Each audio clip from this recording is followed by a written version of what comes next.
Next up in our team previews will be the New England Patriots. Despite the fact that this team doesn't have that much in fantasy football prospects, I'm going to point you in the right direction of guys you want to target and guys you want to fade for your upcoming fantasy football drafts. All right, let's get into it.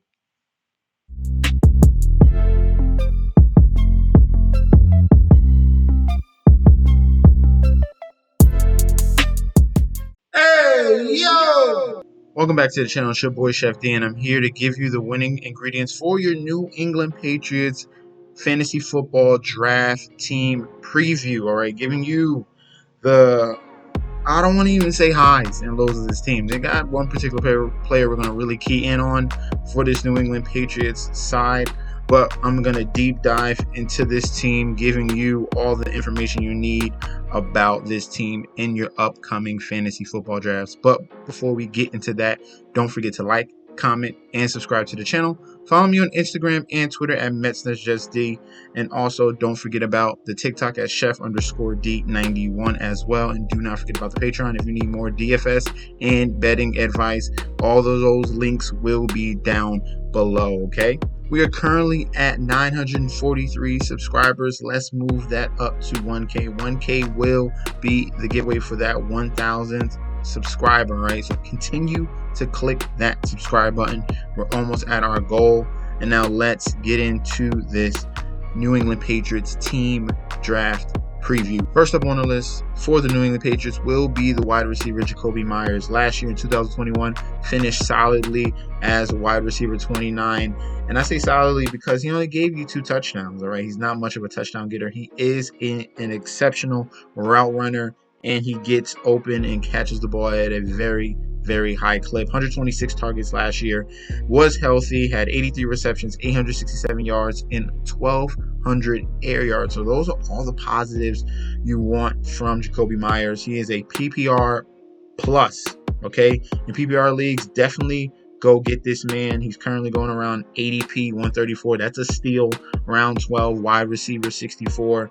You definitely want to key in on a guy that has that type of upside, that's getting over 100 targets, possibilities of 1,000 yards, and we might get a positive upturn to the touchdown rate. Okay, he only had 2 touchdowns last year. Maybe that can switch around. Maybe you can get 3, 4, 5 touchdowns, and he's getting a very high catch rate. He's the number 1 option on this team because they did not help themselves in the offseason. New England Patriots, they have Devontae Parker as competition, and he's a shell of himself. Kendrick Bourne is pretty much a wide receiver 3/wide receiver 4, and their rookie Tyquan Thornton was a horrible choice. He is a special teamer, and they drafted him in the 2nd round. I don't know what they were doing in this draft. The New England Patriots are inept of talent. All right, no talent here for fantasy football. All right, if we're choosing one guy, and the first guy we're talking about will be Jakobi Meyers, then definitely get him in PPR leagues. That's it. All right, we're going to move on to the next selection.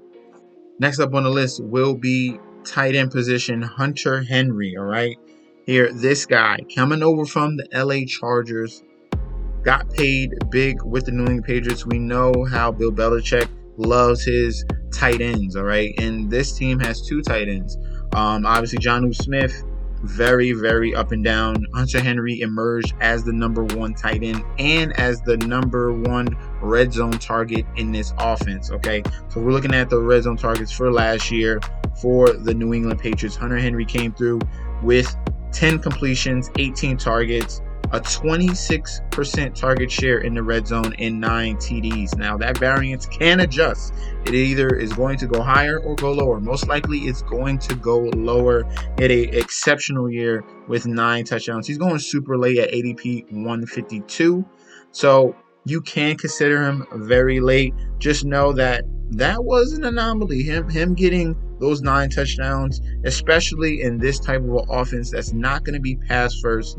He doesn't give you a bunch of receiving yards, and middling in the receptions. He's about average with all the receptions with all the other tight ends in the league as well. So those are going to be other question marks. He happened to finish top 10 last year things could change. I don't think we should go toward Hunter Henry in this season, because this easily can be a year of Jonnu Smith stepping up, and him, instead of, Hunter Henry becoming the #1 red zone target, these targets could go to Jonnu Smith. These targets can go to Jacoby Myers as well. As you can see, it was a stark difference in the red zone. Hunter Henry had 9 next in line in the red zone. Jacoby Myers had 1, and then Jonnu Smith had 1. This can definitely flip-flop in year 2, okay?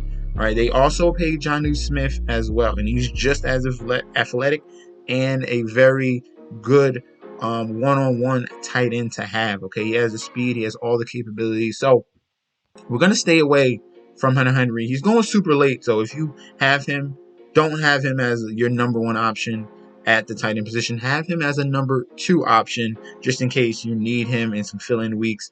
He definitely can be a guy in those type of situations. Next up on the list will be the running back by committee we got here for the New England Patriots. The first one on the list will be Damien Harris, okay?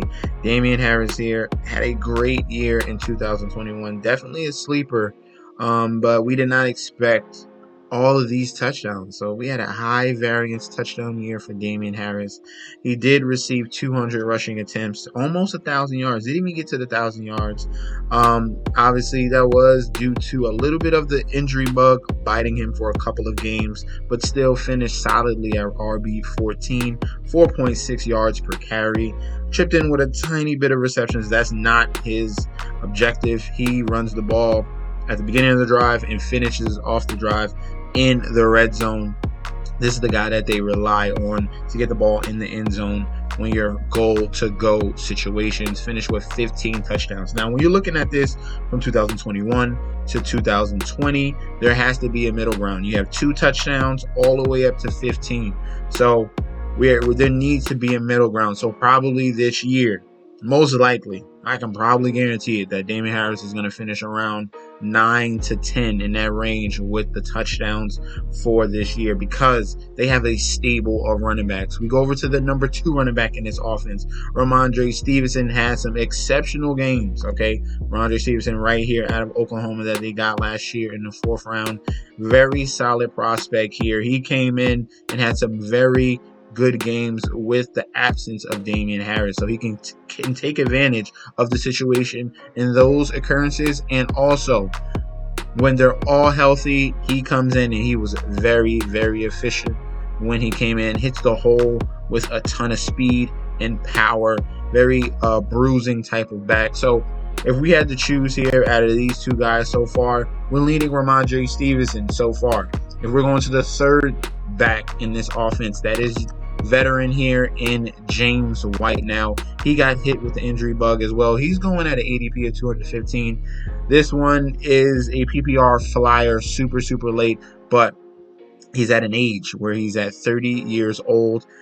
Didn't play many games last year in 2021, as you can see. Re-signed with the New England Patriots, but durability is the question, okay? Durability is a big question for James White. He is usually reliable in certain situations when they need him, when they're down. But this is an older running back, and the New England Patriots, not only did they have signed 3 running backs, they signed a rookie running back to replace James White. So we got Pierre Strong here, the rookie running back, waiting for James White to get injured, and he's going to step in that place, and he produces a very nice 40-yard dash, a very nice speed score, burst score, and agility. He is just waiting, young and waiting behind James White. So they have another running back here, #4. This is their perfect pass catching option for this offense if James White gets injured. Okay, so we have 4 running backs here. All right, we got Damien Harris, who had a very high upside year, got the touchdowns you needed, but he's probably going to see a regression in that TD total, okay? He's going to get his 180 to 200 carries. He's definitely going to get that, all right? The question will be the TDs, all right? I don't think he gets 15 yet again. That doesn't happen very often, especially for someone like Damien Harris. He's not Barkley or Kamara, those type of running backs. He's not, okay? Ramondre Stevenson is next on the list. He has some upside here. We have question marks around him with injuries to Damian Harris. He possibly can get nicked up. He did it last year. James White is another person that is probably has some durability problems as well. And Stevenson has been solid, okay, running the ball and some ability in receptions as well. Okay, so if we're going through all these guys, my favorite so far is going to be Ramondre Stevenson. He's going at an ADP of 114. Definitely want to skip on Damian Harris and go to Ramondre Stevenson. James White is going super late. Probably one of the last rounds, guys. That's where you'll get James White and Pierre Strong. No one's looking at these guys. Look at that ADP, 214 and 215. Okay, so the best value on the New England Patriots, if I had to choose, would be Ramondre Stevenson. Okay, so get him over Damian Harris. Last but not least, on our New England team preview will be the quarterback Mac Jones. All right, at all costs, avoid Mac Jones. He finished as QB 18, but there is no upside here. If we're looking at the numbers here, we're looking at a team pass plays per game, number 28th. All right, bottom in the league in that. Okay, so they didn't add any upside or any pass catching options in the offseason. Devontae Parker is a shell of himself. They did horribly in the draft with Tyquan Thornton. He is going to be a nobody. They did not help Mac Jones. If we're looking at teams that help their young quarterbacks, we're looking at Josh Allen. We're looking at what the Jets are doing with Zach Wilson right now as well. They're helping their young quarterback. Mac Jones is now coming into his second year with no offense coordinator in a new offense. You never want to have a turnover from year 1 to year 2 in offense. He has to learn everything new. All right, some terminology might be saying some schemes might be there, but this is a new offense. They don't even have an offensive coordinator currently right now. It might have to be Bill Belichick. Okay, so there's a lot of question marks here for the New England Patriots, going from the coordinator, going to what they added talent-wise on this roster on the offensive side of the ball, and that is zero. And you have a run-first offense with a stable of 3, 4, 5 running backs, like I keep saying repetitively. If we're looking at Mac Jones, they do not pass the ball, as you see, number 28th. And we're going to continue to go down. Looking at some of these metrics, and the deep ball is a really big problem for Mac Jones. Okay, deep ball completion percentage is number 19th. That is not good. If we're looking at some other metrics with the deep ball catchable pass rate is at 45%. That's not good. Deep ball accuracy is number 23rd in the league. That's not good. Catchable pass rate is number 37. Red zone accuracy is number 22nd. It's not good. He struggles against man. His passer rating against man is number 23rd. Accuracy rating against man is okay, subpar, number 12. He's very efficient in the zone. Like I'm telling you, these Alabama quarterbacks can read the zone, but man-to-man coverage, they struggle. There's the same problem with Tua Tagovailoa that we have right here in Mac Jones, and there's no rushing upside. So you have all those factors in there. You're looking at a QB position late in that QB 15 to QB 20, there's other guys. You can go Kirk Cousins. You can go Zach Wilson. You can go Trevor Lawrence. All these guys have more upside and rushing ability and more talent than Mac Jones, all right? So that's going to finish this Patriots team preview here. The only guy we're going to key in on for this team will be Jacoby Myers. And if we need a running back, late flyer will be Ramondre Stevenson. All right, thank you guys for tuning in. Don't forget to like, comment, and subscribe to the channel. Follow me on Instagram and Twitter at MessageSD, and I'll be back with another video very soon. All right, peace out, guys.